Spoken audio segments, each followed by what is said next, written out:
Welcome, fiends, to Handle with Scare. We are a horror podcast presented by the Slashing Cast Podcast Network, discussing horror movies and the phobias they emphasize. Love has been in the air throughout this February, but we've been exploring terrifying sexual encounters in the genre. And, last week we took a more brutal affair as a woman was the target of a sexual assault.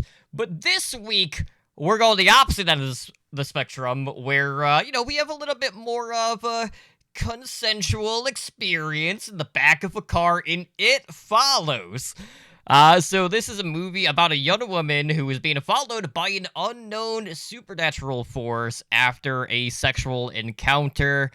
And this is one of, honestly, like, one of the standouts that we've seen in the past 10 years. Probably one of the more hyped up genre releases in that span. And, we were talking about this pre-show, but, after so long, we have had films recently that have been hyped up so much where everything's getting drummed up, everyone gets excited, and then it seems like more times than not we're kind of like left with this anticipation that just, our expectations aren't quite met on several occasions. But It Follows was kind of the one to me that was deserving of the hype. And there are things that work in this movie flawlessly, and there are some other things that are a little bit disorienting, which we'll get into here in just a little bit. But this is Handle with Scare. I'm your host, Totemlydrunk, joined as always by my co-hosts Holly, Hooch, and John. And guys, what a month it has been, and I'm really excited for next month because we probably have one of the more common fears for our next month. Yeah, fear of clowns. I'm really excited. I mean, we have a long list of films to choose from. Films to choose from. Art to choose from for the next 5 weeks. Oh, that's a lot of clowns, man. That is 5 weeks of clowns. Do you think we can make it? We can do this. It'll be fun. It'll be really fun. Right? And John, you're going to get the first pick, so you're going to think about that. I feel like the scariest clwn movies are those old Barnum and Bailey films of the circus. Where they're like crying behind the scenes. You're like, those are horrifying clowns. The real ones. The real. I might have to agree. Today we're talking about It Follows. We're still on Sexy Month, which wasn't so sexy last week, but it's coming back to sexy again this week, which was sort of sexy because we were looking at teenagers, so But let's talk about It Follows. Oh, absolutely. All right, so It Follows. Basically, the story behind this all stemmed from a recurrent nightmare from the writer-director David Robert Mitchell, where, he had this ongoing thing happening where he's being stalked by this predator in his nightmares, and in this case, the predator would walk slowly towards him. So, by itself, that may not seem that terrifying, but, It Follows really shows how this, unrelenting type of pursuit from, an unknown force, in this case, can be fairly unsettling. So, this basically goes back to, in some ways, the J-horror route, because this is a curse-type movie. So, how does one get it? Air quotes. Well, through sex. And, this is one of the movies that I would say, if you're talking about logic and just character actions or just how things aren't really explained all that much, people like to poke holes at this movie probably more so than any other movie I've seen in probably the past 20 years. And, it's... I understand it, because not everything is, laid out in front of you. But basically, we have Jay, who gets the curse after sleeping with Hugh, who is a guy that she is casually dating at the time. And after having sex, Hugh basically chloroforms Jay, and brings her to like this discreet location, which is like a parking garage, where he kind of like explains the curse to her. And she's tied up to a chair, and obviously, we're just waiting for it to appear, so she can see that it is actually something that is happening. So it's important to note that while some of the rules are established to a degree for us as the audience, those might not necessarily be completely set in stone. So what we learn from Hugh is that, Jay needs to have sex with someone in order to pass the curse on to another person. So anyone who is given this curse is able to see this entity appearing. And the entity walks slowly, but generally always towards like a straight line towards whoever the last person who has it is. So if it catches you, and this is something that we do get to see happen in the movie, it basically kills you, Futurama style, death by snoo snoo, to a degree, and it will just move down the line, very reminiscent of the way that death attacks in like Final Destination is probably the easiest connection to make in regards to how this curse works. So I had to say, like, I remember reading about this, obviously, from, like, the festival circuit when it premiered, and I was like, this movie sounds really interesting. And, we've seen a number of different movies that revolve around sex to varying degrees, whether it is, don't have sex, you might die, whether it's getting killed by Ghostface, or just getting slaughtered by Jason Voorhees, or just contracting some sort of disease like you see in Contracted and things like that. But I thought, was 19. yeah, and I thought the approach to this was very interesting because there are quite a few callbacks, and it is very reminiscent aesthetically to films of the 80s, and that includes like the soundtrack that you see or hear, because there is a lot of synthwave kind of like produced throughout. But all in all, like, it's really hard to pinpoint, where exactly this takes place in regards to what era it should be in, because there are elements of the 80s, there are old televisions, there's modern technology, and in that case, it's one of the more confusing things to kind of like pinpoint with this specific movie. Right, like the something that pops up a lot in the other reviews is the clam e-reader, the magic clam that's just this girl's like reading from and like looking at it. You're like, what is that, a phone? Like, what the fuck is that? And they text with it, I think. Do they? I think, or maybe she just reads. But then, like, when she calls people, she uses a landline, which I can't remember the last time I saw a landline. To tell you the truth, that wasn't like in an office or something.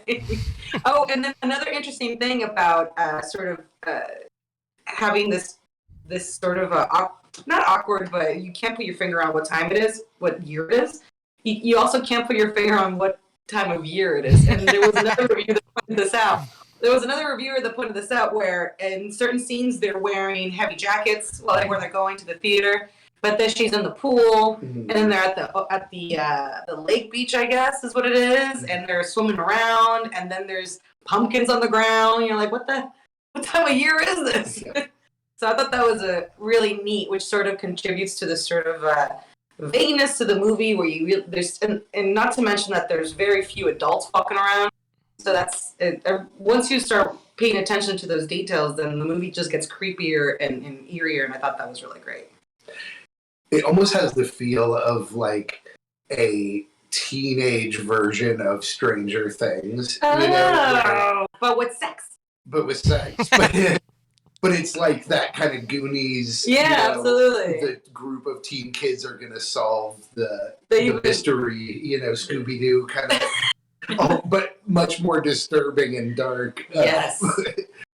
Which I think is the thing about the not knowing, when the movie takes place in time, is, I think it has a very nightmarish and surreal feel. Right. I didn't know about the fact that it was based on dreams, because it definitely feels like a dream. And I think a lot of that, the sort of PDA reader that she uses and everything, it's meant to not, be in a certain time or place. It's just right. And I'll kind of go into other things about this later as we go on, but it definitely feels like a movie that is not meant to even be grounded in reality almost at all. Like, it's completely surreal. And the first time I watched it, that kind of went over my head, because you're so excited to watch this new movie, and you're so focused on the characters and on the action that it takes a couple of watches to, well, unless you're a hawk, but it takes a couple of watches to really notice all these different little things that are just not quite coming together, that are just they're too convenient and then too inconvenient at the same time. So how convenient these kids have, like, the fucking run of the town, by the way. I don't know about you guys, but I was always broke. I couldn't go anywhere. Well, they had the one friend with the car, so. That's true. And she was dating a 21-year-old, so that'll do it. That is true. And, it's, the funny thing is, we talked about Houseu not that long ago. We talked about the unreality that movie really hones in on. And, this is the only, modern movie where I really felt a similar approach. And sure, it's not like the storybook aesthetics that we got in Houseu. But, as you mentioned, with the weather changing so randomly in just a different fashion that we're seeing, we know this is set in Detroit, and I don't know anyone who's gonna be like, oh, let me go jump in the pool when it's 40 fucking degrees outside, or even colder than that when they're wearing their heavy winter jackets. Yeah. So it's just the opening scene that was commented too, was that the opening scene that the girl's wearing a long tank top, but then short shorts and heels, and I'm like, did you run out of your house dressed like that? Okay, so wearing shorts in the middle of winter in the Midwest is not uncommon. Unheard of? Okay, no. I don't know. We're West Coast over here. Yeah. See, it's if as long as it is above 20 degrees outside or where I'm at, there will be someone. There's always that one person in your group that will still be wearing shorts regardless of what time of the year it is. So the more you know. So pick that piece of evidence and throw it right out. Yeah, here you wear pants unless it's 70 or up. It's pants weather when it's 50 or 60. And then when it's 55, I bring out the leather plants. Well, I mean, every time I'm in California in November when I usually go, my SoCal friends are complaining about how cold it is when it's 70 degrees, and I'm always giving them a hoodie. Yep. But I think that's also cool, a good aspect of the movie, the kind of dream nightmare aspect where she's kind of floating in the pool and it has this kind of nice summertime feel, it's warm and she's floating in the pool. But then they'll cut to driving down the street and it's all the abandoned houses. And so it kind of switches back and forth between this kind of nice, idyllic life and then this kind of darker, grim, kind of urban, suburban, and everything's gray. Everything's dark and gray and abandoned. Very abandoned town in general that they kind of live in. That's not Detroit, right? I've never been to Detroit. It's got to look better than that, right? I think I think that was on the page. I didn't know it was Detroit. I mean, I figured somewhere, but yeah, I didn't know that it was filmed in. I was watching some other reviews and I picked it up from there, not from the actual movie. So, what tipped you off to you that it was Detroit? Did they just say it at some point? It's not necessarily that they said it. It was mostly just the amount of abandoned buildings, because Detroit has a very specific aesthetic because there are a lot of abandoned places. But it was also one of the actors that tipped me off. Which I'll get into because he plays into the entity in the movie. But that's something I want to talk about because this is an alternative type creature movie. And perhaps one of the scarier things about this movie with the entity is that it's has that unwavering chase about it. Not only that, it could also look like anyone. It could be your best friend, it could be your sibling, your parent, or even you in this case. And at one point, we have Jay who locks herself in her bedroom, and her siblings hear her, like she's freaking the fuck out after a window is broken at the house. And, we hear her siblings from the other side of the door. Jay eventually does let them in. But as her one sister enters the room, we see, this very tall man creeping behind him. And, one of the things that always, leads into this is, the color aesthetic of red, which is very common in the genre, where, we do get those glimpses whenever the creature does appear. And this tall man, I'm pretty sure, is from Detroit, and he's one half of the world's tallest twins, and he's 7 feet 7 inches tall. This, it's his just appearance in this is very unsettling, and just it's so sudden too, because you can't really see really into the hallway. You can just see the silhouette of the one sibling, and then it's just darkness beyond that point. So it just hits suddenly, and it's very effective. And it's important to note, too, Jay is the only one in that moment who can actually see what is tracing her. Because no one else can, and they do kind of go into that later on when they try to make a bit of, I wouldn't necessarily say an escape, but just a way for them to have more distance between them and it, in this case. Mm-hmm. Yeah, I mean, you don't have to have that in a horror movie, but it certainly helps where there's that huge, about good 15 minutes of disbelief where none of her friends believe her. I mean, they know she needs help, they know something happened, but they're like, well, we can't see what you see, so we can't really, well, we're always going to be stepping all over each other and putting you in dangerous situations because we don't understand the reality of what's going on. I was okay with that. It's a little cliche, but it works. And when it works, right? It's not broken. Don't fix it. I definitely have. So I think I've seen this movie 3 times now, and I rewatched it just recently for this. And it's interesting because it is hard to follow the story. I feel like I understand what's kind of basically going on, but I still don't think I fully get the metaphor. I feel like the sort of 200-pound gorilla or whatever they call it, the elephant in the room, and that everyone talks about is that it's sort of a metaphor for STDs. The creature. But I also heard rape and incest. There's there's a couple of different theories out there, which I thought was pretty neat. But then when I watch it, I feel like it's not that simple. No! But rewatching it again, I watched it completely with the mindset of this is a metaphor, right? But then it's it doesn't really work completely, right? You can't quite put your finger on it. You can make you can theorize here or there, but it's really hard to sort of pin it down. And I had to hear other people say this, but apparently a lot of the times the monster that kills somebody is in the form of their parent. Mm-hmm.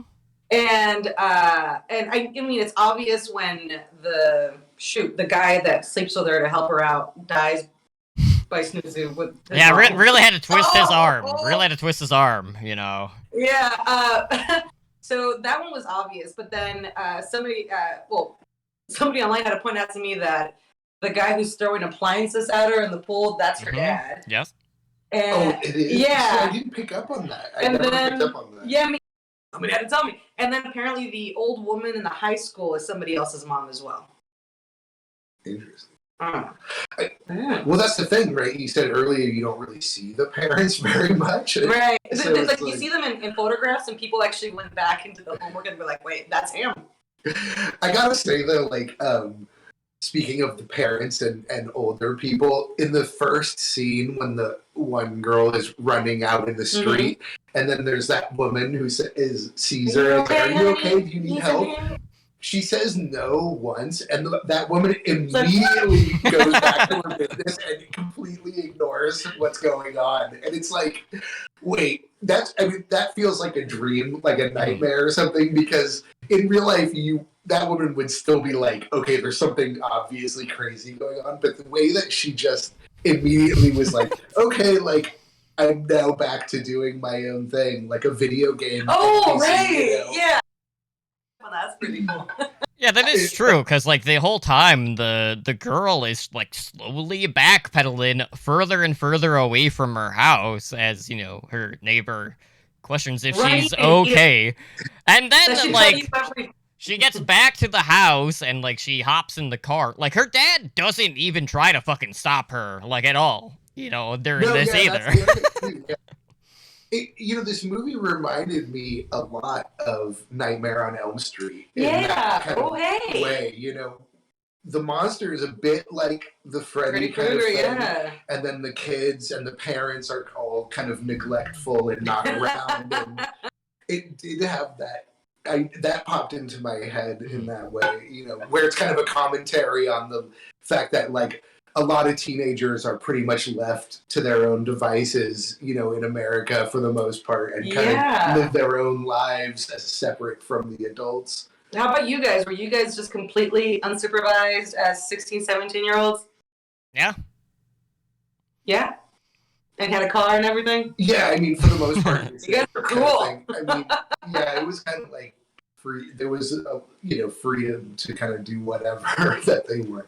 Because I think, most parents are working in this day and age and everything, and so you're kind of left to your own thing. Yeah, my parents worked all the time too, but they made it so that it was really difficult for me to do anything. Like, so I never had any money, and I didn't get a car until I was 17. But even then, like, when my dad didn't want me going somewhere, he would borrow my car and then just not bring it back. And I was like, Mom, I'm supposed to go on this date. She's like, I don't know what happened. What happened? That was, thinking back, that was pretty cool of me to try to keep me on the right side. So you weren't hanging out in abandoned buildings, hanging out in a wheelchair in an abandoned building? That would have been fun, but I was not that cool.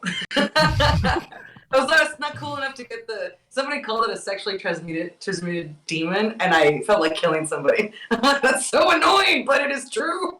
Yeah. So yeah, there's the different theories also going around. Is it a demon? Is it what? It's not. It can't be a ghost. It can't be, or maybe it's just an entity. There's a couple of different things that are going on. It does feel very Japanese horror, as you were saying.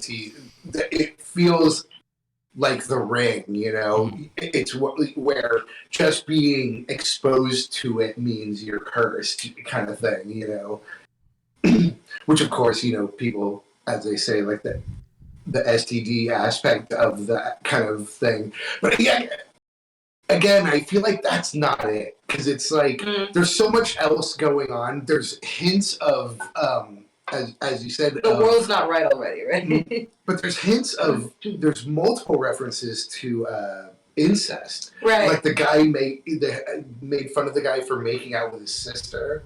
Oh yeah. or no, it wasn't the it was the girls. The girl said the like boy. She was like, "You were our first kiss, and then you kissed your sister after." Yeah. And he was like, "Yeah." But there was something else around that too, and so. That's sort of I guess, I mean, and people, you can say kind of great movies, like it's one of those things you either hit it or it's hit or miss, where it's like with a sort of creature like this being so unexplained that either people are going to be like, screw this, this sucks, or people are going to talk about it like crazy and like, what is it? Like, what does it mean? I think it worked. I think that everything worked out really nicely in the movie. I think that everyone did a really good job. That scene where, very early on with the girl on the beach, and she's been murdered and her legs all up in the air and she's wearing that heel, like, that was a really striking scene. I thought, like, whoa, like that was really well thought out. That it just really worked. Yeah, it does lead you to believe, though, like, how long had she been like running away from the entity in this movie, because you don't really have a time frame at that point because you just see her running. If she's wearing heels, I'm guessing not a long time. Because if that were me, I'd be like, I'm sleeping in my. Well, I mean, more so not like just from that initial standpoint, because she's probably been pursued by this for well before then. At that point, too, maybe she just got tired of running. At that point in time, where she just gave in. She's tired of running. Oh, that's sad. There's definitely a. You said. Final Destination. Mm-hmm. There is definitely an alternate universe movie version of this movie, of like a Hollywood big budget movie where it's more like Final Destination, where it's like the Hollywood version where they were like, we have to explain everything. I feel like, because I forget the point I was going to make. My point. But we're talking about it working. We're gonna have to. Talking about how long she's been chased. Mm-hmm. Yes. The lore. That's what I was trying to get around to. Was kind of the lore of this creature and how they learn the lore. Mm-hmm. Word of mouth. Like so some of the characters really know how this thing works and how to avoid it and what to do. So they don't have like a handmade binder they could pull off a bookshelf. Look in the entity. I know. The binder of binders of STDs. I bet that guy probably had this creature in his binder for sure. For sure. This one just looks like my mom. Oh my gosh, and that scene, that was terrifying. I mean, I thought that was like when you actually finally see the death by demon or death by entity in this movie, which is that dude getting killed by his mom by Snoop. That was so terrifying, and like the way that she walked up to it. That Jay walked up to it very slowly, and there was like this weird, eerie glow, otherworldly glow. I know that was rough. That was good and rough. Maybe that must be a real nightmare thing. I can't think of it off the top of my head. The people walking towards you. Oh, okay, yeah, that one. But that kind of is scary because you see it in other movies too. Yeah, everything like Voorhees and whatnot, right? It's like the slow walk, but he will catch up. But even like The Exorcist, when he has the nightmares about his mom and she's kind of walking slowly towards him, the old lady reminded me of that, and also it also made me think because it's that whole monster slow walk thing of the other Exorcist. I think it's the third one with that great shot with the nun who just walks out and chops. Like does the scissor chop the head off of the person, and it's just that thing of like it's not necessarily a zombie thing, but it's just that thing of someone just walking directly towards you and you don't know why. Like if you're in a city or something and that happens. I think it goes back to that. Well, not think it goes back, but wouldn't it be funny if it went back to that whole nightmare world where you can't, like a sleep paralysis thing, right? Where you can't help it even though it's slowly coming at you. You can't get away. I mean, I don't know, have you guys ever experienced sleep paralysis? It's happened to me a couple times. It is fucking terrifying. It is the worst feeling in the world. Yeah. And I mean, like I said, it's only happened to me like twice in my whole life. And it's just that whole like right in between awake and you can't move your body, but your brain's like ready to wake up. Oof. That's tough. It's brutal. But yeah, it is very reminiscent, just that slow stalk aspect of it to Night of the Living Dead, because that was one of the bigger inspirations for the writer and director in this. But I have to say, like, I remember when this movie came out, and I had a lot of questions, and some of those questions I still have to this day. So, okay, obviously, we kind of have the whole, okay, we're sitting outside friend circle time, but I have it, you have it. We really shouldn't be in the same place at the same time, because if it gets you, then it's gonna come for me, right? But the whole aspect of he was like, oh well, it should be much easier for you to pass it on because you're a girl and anyone would sleep with you. Part of the story, but like to me, It's just like, well, how does this actually work? Like, does there need to be penetration? Because with the creature, she's basically, the mom is dry humping her son to death. Her underwear on. Yeah, so it's just like, they make a I point of don't, showing I, that. I don't understand the connection from that aspect, personally. They really make a point of showing you that too. So it's like clearly they meant to. I know that's the thing, is it's not exactly sex. It's not exactly STDs. It's not exactly. I don't know, what is it. It's like. It's at least their face. I know, it's like. Do you guys think that she slept with the guys on the boat? Yeah, see that, and that leads me. I want to say too that like the dream-like aspect where they would have a scene going, and then the scene would end, and they would cut to something else. Mm-hmm. And there's a bunch of times where they would. That's one of them where when they would cut to a new thing, it was such a like not. The editing is really good, so it wasn't that it was a jarring cut, but it's cut in a way that it makes you almost forget what just happened like a minute earlier. Because you're now into this whole new thing, there's like a whole new conversation happening and a new deal, and then it's like, wait a minute, she was going up to that boat with those guys, wait, what happened? We're over here doing this other thing. Yeah, and her hair was wet, so clearly she swam out to the boat. Yeah. But Did it's she do like... it? Maybe she didn't. And the thing is, like, you just want to do one, and you're like, no, you guys do it. No, I gotta go. Definitely that kind of nightmare aspect where it just jumps. And they did the same thing with Paul, was his name, right? The younger friend? Like the nerdy The nerdy friend, yeah. And he, at the very end where he's driving, basically looking for prostitutes, right? And he's like eyeballing some of them, but then they cut away from that. So it's just like little bits and pieces. And then the movie ends with them walking down the street holding hands, which is...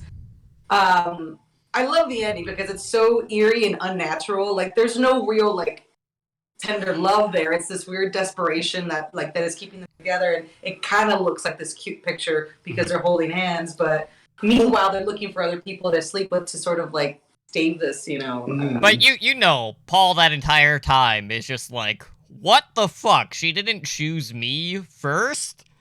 But that's like a good thing. She's like, I didn't want Paul to die. She's like, I don't want you to die. She's like, I don't care about that. Well, that's the funny thing too about like the whole teenage boy I'm thing. 16. I'm never gonna die. He's like, I just want to have sex. Like, I don't care if I die. I don't care if I die. Let's just have sex.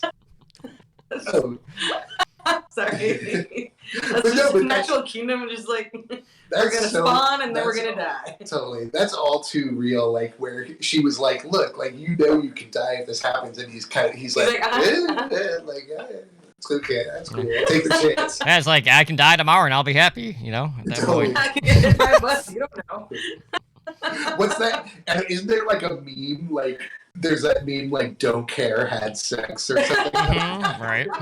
Where you show like something horrible happen, and then it's like cuts to the like "Don't care." Like, oh, this is a little off topic, but my favorite one of those is a meme of a praying mantis without its head off. Yeah, and then the text is like, "Whoa, someone got laid."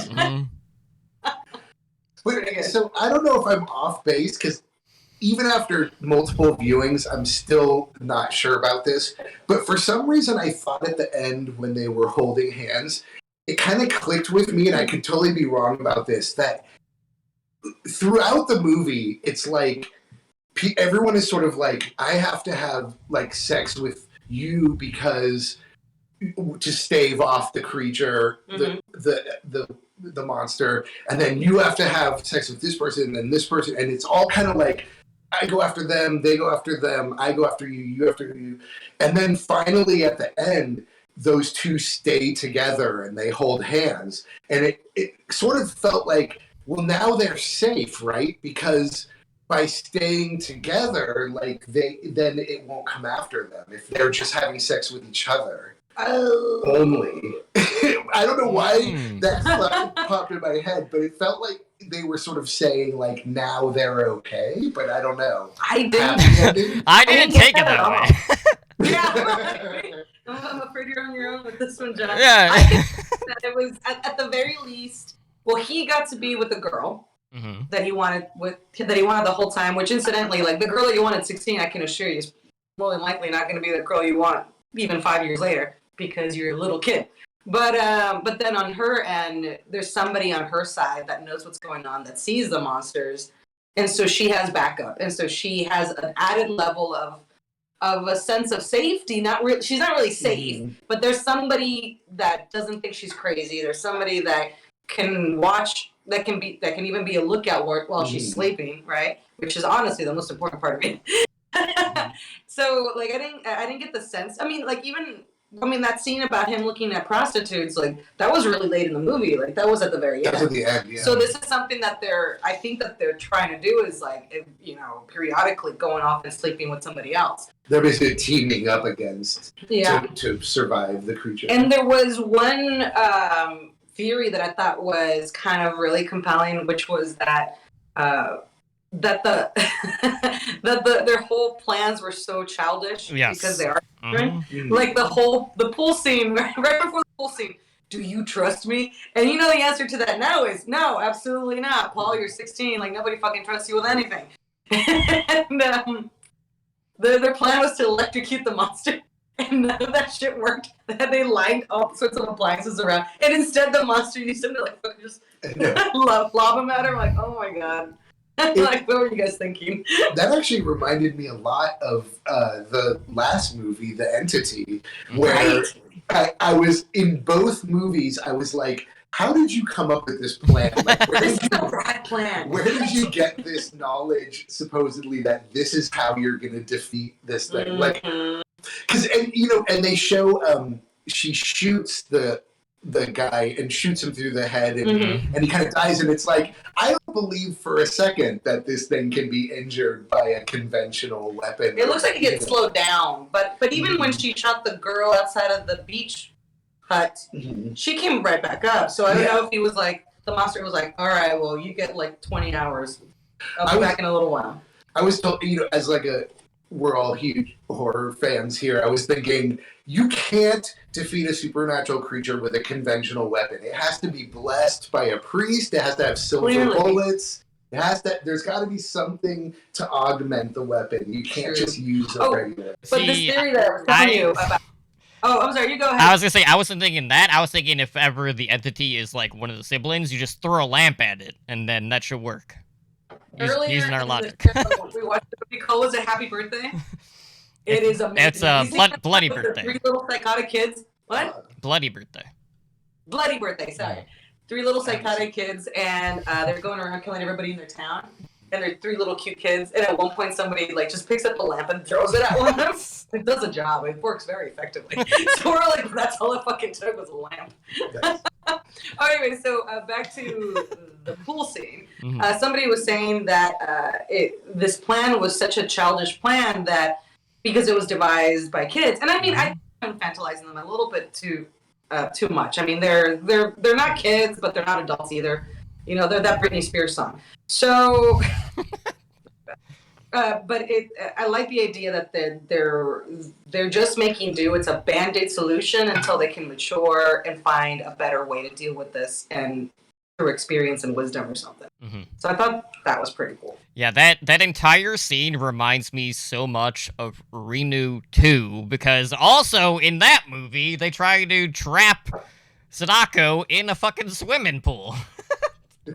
It's not gonna work, man. It's not gonna work. But it's so funny because like every time I watch It Follows, and even before this, like I was alluding to just the fact that it does remind me of the Scooby-Doo type game plan is, the only other movie that we've talked about that had that similar sort of scene was Thanksgiving, which is a B movie with Turkey basically like tearing off the one dad's face and then wearing it as a mask, and then the daughter not realizing that it's not actually the killer turkey. With the stupid turkey like it's her dad because it's wearing his face. Which technically decides when he to put it on his face. So it's just like, okay, we have this blend. It's not a very good one. Let's see what happens. And of course, the entity does not want to go in the water at all, and then you have all the appliances getting chucked at her, and the entity is in the shape of her dad. And I like the whole aspect of we know that the others can't see it.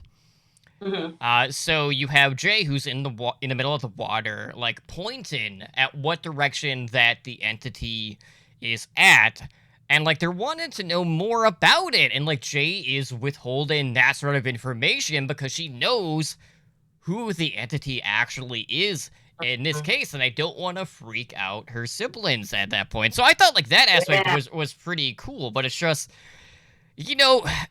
the idea was stupid to begin with because it was from kids, and that was the whole point. They're not going to have a concrete, like, exit strategy, and I know, like, that's one of the things that people had a problem when it came to poking holes at this movie, because everyone is just like, well, why don't you just fly across the country, or, do whatever? But nothing in this movie would lead you to believe that they couldn't just hop on a plane as the entity. Because they do have, like, no one's going to know that they're there, right? Unless you have it, you're not going to see it. I feel like the way they set this up, it was in, this thing was, and I don't fault the movie for this, but this thing was unstoppable pretty much. Right. Similar to the entity where, unlike a traditional Hollywood movie, there was no weakness to exploit with the creature. Typically in a Hollywood movie, you'll encounter the creature, it seems unstoppable, then you find some lore about it, figure out a weakness, and then defeat it. Kind of like Nightmare, to bring up Nightmare on Elm Street. Or Thanksgiving. Yeah. But they did not, in both the entity and in this movie, they did not give us that. They don't throw us that bone. Yeah. They don't give us that, like, comforting hand-holding of, like, here's what the creature is and here's how they will defeat it, And so I feel like the way this movie set things up, you can never escape it. Like, it will get you eventually, There is no way away from it. Yeah, and if you start thinking too much about it, things are going to get pretty dark in terms of, like, all right, who can I have sex with to get rid of this? That's why I feel like this is definitely like a nightmare. Scenario movie. For sure. Yeah, it's not reality. Which is a weird thing to say, but I just mean like, there's no like sequel to this movie where they defeat the creature. Or it's weird that I thought they might have a happy ending earlier when I was saying that might have been, because there isn't for this movie. I feel like no one gets a happy ending, especially not Paul. I guess not gonna see it. I mean, he got the girl at least. Sort of. For the moment. Yeah, he got the girl and he also got it. He got the girl like Forrest Gump got the girl. Like. Nah, really? Not really. Yeah. No, it's like, this is one of those scenarios where if you play things out, it would be like an apocalypse type scenario. This thing's gonna destroy a city and then keep going. If it kept right. I mean, because theoretically, like, okay, so, well, I mean, the monster's pretty effective, right? So. I mean, how many people are involved? Well, you never get a sense of how many people are involved in this, whatever you want to call it, like. Yeah, like how. Graph of like people have slept with. What are those things called? They use them to track STDs. I don't know, but tracing maps or whatever. I don't know. Yeah, how far? Again, we don't get that Hollywood. This is an ancient Egyptian. It could be like demon. 5 people. Like, you don't know what's going on. It's not a mummy. It's not a mummy. Been going off course a little bit. I got a little lost, but let's run it back in. What do you think, T? Well, I think it's very interesting from a standpoint of this is the only horror movie that I could think of that uses body count in more than one meaning. Hey! Because one, there's not too many kills in the actual movie, And two, Right. the entire way to just spread it is to hook up with other people. Interesting. Let's just say in high school, I would have been safe. Well, so, it leads me to question, like, like in the situation of the overall lack of adults. Maybe the reason why we don't really see all that many is because they're not really spreading their seed, so to speak. Maybe they're not actually hooking up with anyone. You go through droughts, nothing's actually happening, you have marital problems, you're going months on end. And then at that point, you're just an easy target. Mm. Oh. I don't know. Okay. I feel like poking holes at this movie is definitely not appropriate. This is not a movie We need to stop. to pick apart in those ways that like the people who like get like negative about it, where they're like, oh, well, what about like because this isn't like this isn't like a science fiction movie where it's like, oh, they got the like people picking apart that Gravity movie when that came out, like, oh, they're trying to be scientific, but it's not scientific. Like, this isn't like Jaws or something either. This is, definitely a more artsy movie, quote unquote. I feel like this is not. I don't know if you guys have read, because I don't know about this information, but I would almost wonder if the filmmaker himself doesn't necessarily have a clear idea of what the creature is in a literal sense of in terms of like, oh, I think of it as this demon or ghost or. I didn't find any literature on that. I don't know if you did too, but one thing that I did see was somebody mentioning how, I think in an interview he mentioned that it could get you in space if it really needed to. So but there was this one video that I didn't watch, one review, which was This Is How You Survive, It Follows. Have you seen that series of videos on YouTube where they do horror movies and they tell you, like, well, if you're in this horror movie, this is how you survive. And I was like, man, I was like, I'm not going to watch that. Now I wish I had. Well, clearly just don't have sex with anyone. Could you have sex with, like, no, you can't.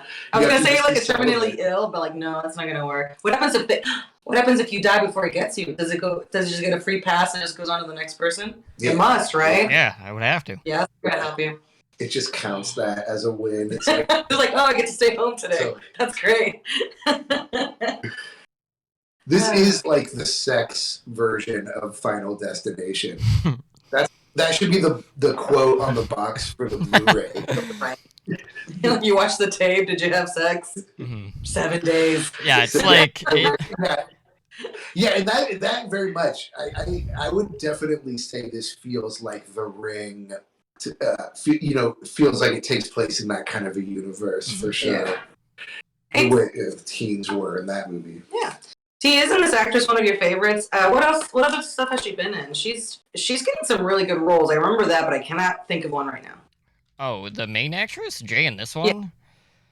Yeah. I know she's got like 2 or 3 other really big ones that we like. Well, in my big ones, I mean good, juicy roles in horror movies.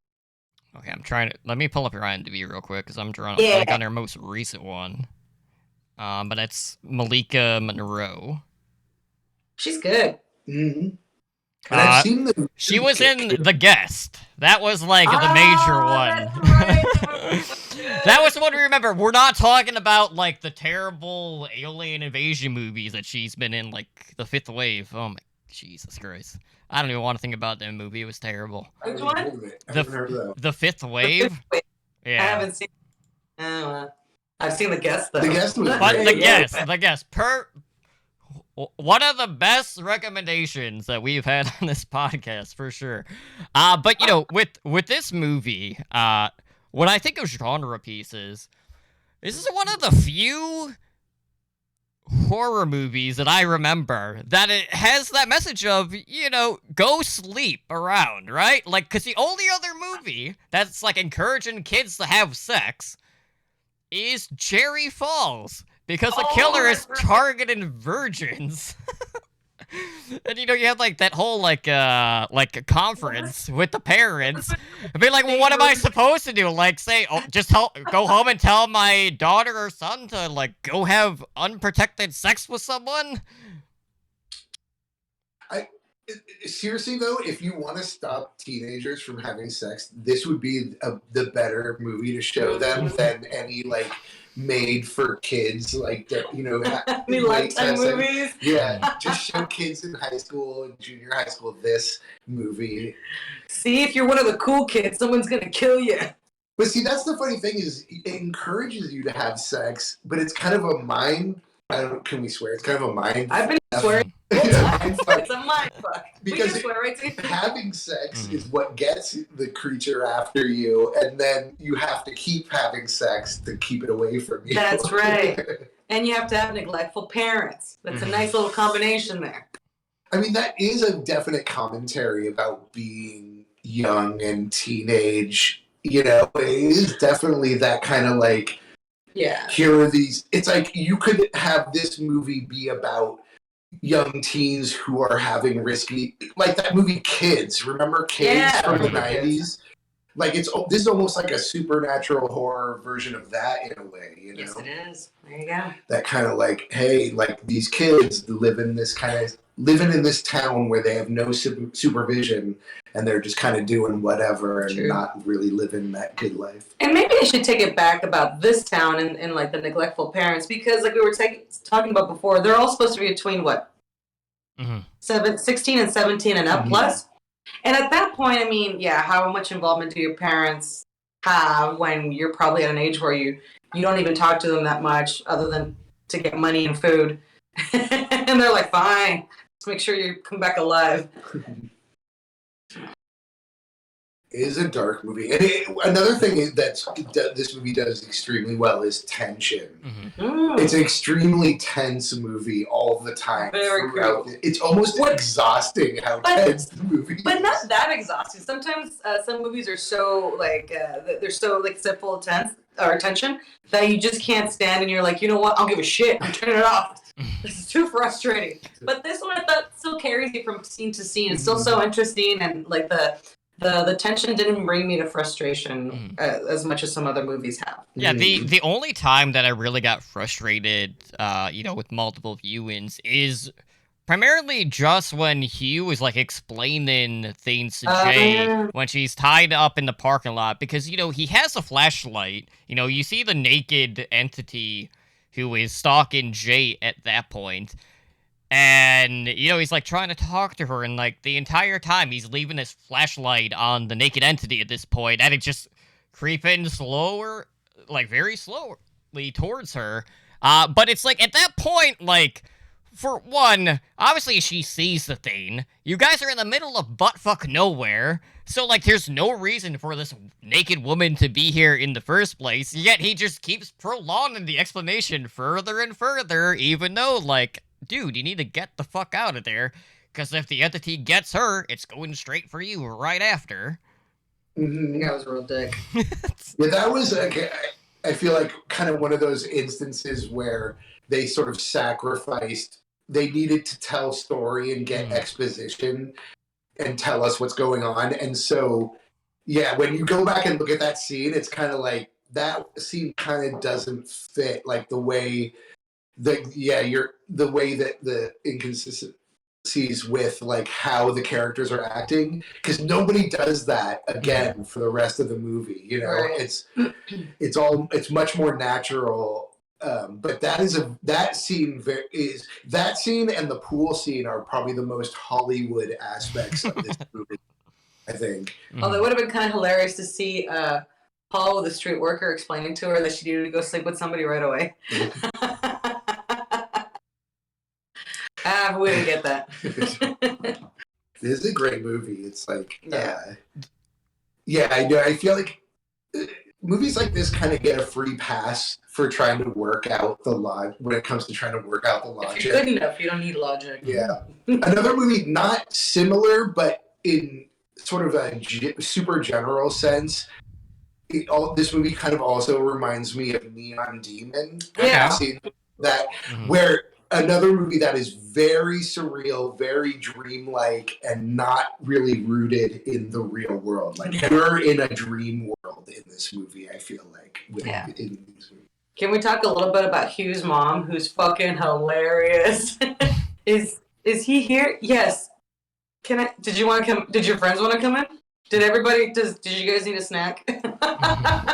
How does she have like the best mom? Like she's actually home. I know. So yeah, I thought that was funny. Yeah, all the other parents were abusive, or just not present. It was funny. Somebody called Jay's mom an alcoholic because the only time that you see her is when the kids are in the living room watching TV, and Jay kind of walks up after she's gone swimming, I think, and the mom is in the other room on the phone, and she's got a glass of wine, and so and a lot of reviews people were just calling her an alcoholic, and all I can think about is like, she is. Like, it's just because I'm not surrounded by friends and drinking makes me an alcoholic. But I'm so glad I have you guys, because I can't be an alcoholic if I'm drinking with friends. Is that a rule? That's not a rule. Whatever. I mean, this is a no judgment zone right here. Thank you. I thought so. That's nice. See, I can't really say anything since I just had 72 beers shipped and delivered to the house today. Nice. I saw the list. That's really exciting. I mean, you only saw the very bottom of the list. You didn't see like the full list, but it's just you had the units and the cost. But that's like shit I've been ordering since like I think my last crate shipment was in like September. So like I've been added stuff over the course of like 5 months, basically, at this point. But anyways, getting back to It Follows. So all in all, when it came to indie festival hype, I remember when this came out, I was super excited for it, and this one delivered, and it still holds up really well. And, for me, a lot of it has to do with the cinematography and also the soundtrack of this movie. I'm a huge fan of synthwave, which should not be a surprise to anyone since we have a synthwave track for the podcast. That's right. Yeah, the soundtrack is great. That's a standout for this movie for sure. I love the distorted keyboard parts when things get crazy and the music gets more and more distorted. That's some good shit. That's some good shit. There's definitely a lot of artistry in the movie, which I appreciate. And it reminded me too, because this was kind of this came out during that period when I believe those other movies like The Baby Guest. Driver, not Baby Driver, The Guest, The but Guest also... and the other one where they all have synthwave. Oh, You're Next? Is that the one? I was thinking about the one with Ryan Gosling where he's a driver. Drive? No, that's not Baby. Drive. Drive. There we go. But Babe Driver, phenomenal fucking movie. I still haven't seen that. You watch that, okay, and then after that you watch Isaac Gonzalez in From Dusk Till Dawn, the TV series. That's what you're doing, back to back. What about the clowns? We have to bring in the clowns. By the end of the month, you're just gonna be in a fetal position in your bed, rocking back and forth, saying, "Can't sleep, clowns will eat me." Clowns don't bother me that much, but I think I'm gonna be full of clown. Like I'm just gonna be like, it's too many clowns. But that's okay. I'm here for it. I'm excited. I'm gonna hope I'm wrong about being fed up by clowns by the end of March. I mean, we'll see. We got 5 whole weeks for our patron phobia selection of coilophobia, which is the fear of clowns. So all throughout March, we'll be... Can we get mimes or just clowns? That is true. Not that there's a ton of mime movies. I'm going to try to find one. Maybe they're friends. Foreign clowns. Okay, I'm going to try really hard to find some foreign clowns. I can already tell you my pick is a foreign movie, and it has clowns in it. And it's also... Which one is it? What? Can you say? I mean, I'm planning on doing The Last Circus, which was released in 2010. That's not going to be the first movie we talk about, because I don't have the first pick. But I know out of everything that I listed, it's... It's Nice. different. It's kind of like a War Piece type movie too, but it follows like the circus or like the freak Nice. show. But it's a good movie. I think you guys will enjoy it. Maybe we should watch Yeah. Freaks. Is that the name of the movie? No, Freaks. Freaks. The one from like the 1930s? Yeah. I mean, it's not. I don't think there are specifically clowns, but it is. If there's even circus one fucking clown, I related. think it counts. I'm gonna watch We it. should definitely look for some out of the ordinary stuff. Yes, for sure. please. And, because Killer Clowns from Outer Space has been reviewed a lot. A million times. times. So we can, and it, of course. So Yeah. I definitely look for some more obscure As much as I love, stuff. Mr. Tim, it might be time to do something other than it and Killer Clowns. But those are the obvious ones because they're the best ones. So I'm not trying to put down these movies. They're awesome movies. Well, and Tim Curry, of course, is the ultimate scary clown. He's still around. He's the best. Is he still around? Good. Yeah. I was. He has some medical problems. All right, good. He's not done yet. Yeah, let's stop it. I don't want to. The last time I got really sad about another celebrity, I'm like, I don't want to do that anymore. Okay. Let's bring it back to It Follows. It Followed? Are we done, or do we have anything else to talk about? I mean, I'm pretty much done. I don't really have too much else outside of what we've already talked about. How about you, John? Yeah, no, I think we did, because the music was definitely the last thing to talk about for sure, which was definitely really good. But yeah, I think we covered it pretty well. We talked about the guests, so I'm happy. Yeah, I guess that's it, and now we can get ready for March Clown Madness. Uh-huh. And I'm gonna look for some weird ones. Yeah, That's we gotta right. find some interesting. Artsy, foreign. It's gonna be great. Maybe David Lynch made a clown movie. Let's find out. I don't know. But Last Circus will be coming up at some point next month. But John, you'll have the first selection, so whether it's tonight or whatever, at least some point in the very near future. So we know what we're watching ahead of time.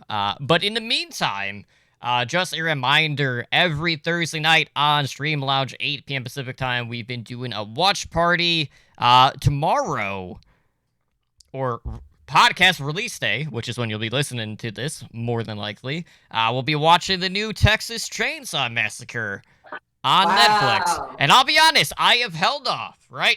I've seen the general consensus, very polarizing between the horror community. So I honestly do not know what to expect. There are things from the trailer that I was like, okay, this could work.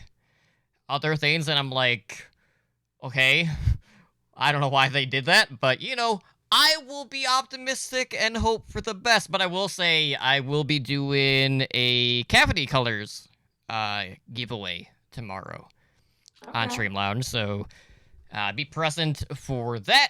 And next week we'll also be recording our patron genophobia commentary track for a very intriguing premise for a short film, which we all voted on.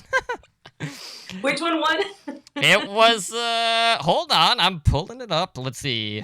I remember tweeting to the Conjecturing about it because I was like, this is one of those WTF horror movies that seems right up your alley. And I did the whole smash or pass question, and then I sent them an image of what the guy finds hidden on the wall. So we're doing a box room. And the synopsis of this is Jerry is a strange and solitary boy who lives alone with his young, neglectful mother in a run-down apartment. Already sounds amazing. Behind the bedroom wall, he discovers a seductive alien creature with which he has sex.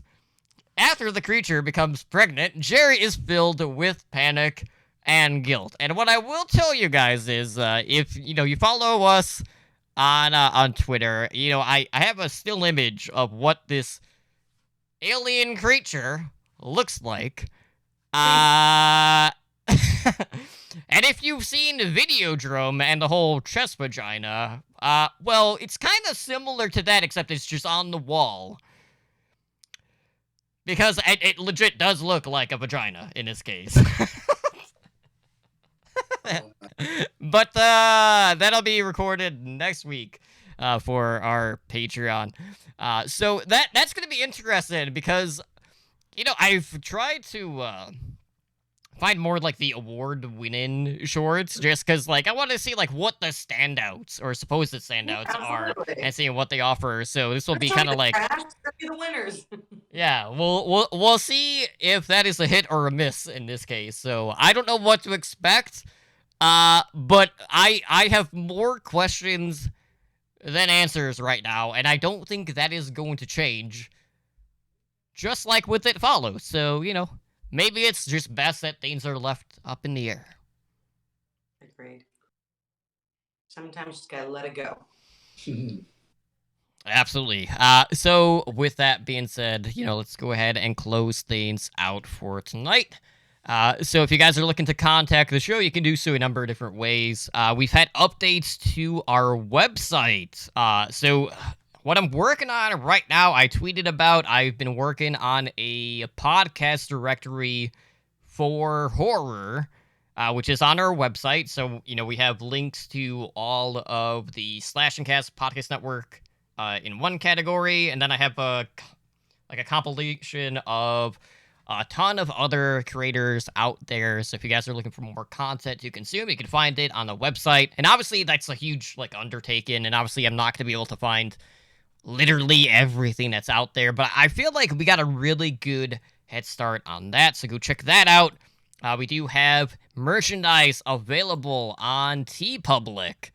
So we will have the store link in our show notes, so go check that out. Or you can find us on there at teepublic.com/thinkhandlewithscare. There might be some hyphens in there too, just with the way that the URLs work. But we got some designs on there. But outside of that, obviously the best thing to do, follow us on Twitter. That's where all the updates are at handlewithscare. But that's gonna do it for us.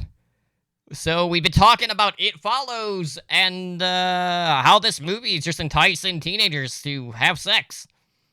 Much like Cherry Falls, streaming now on Shudder. Go check it out. Because it's very underrated for slashers. But for now, guys, it's been catching up with everyone. Join us tomorrow on Stream Lounge. But for now, you guys take care and have a good night.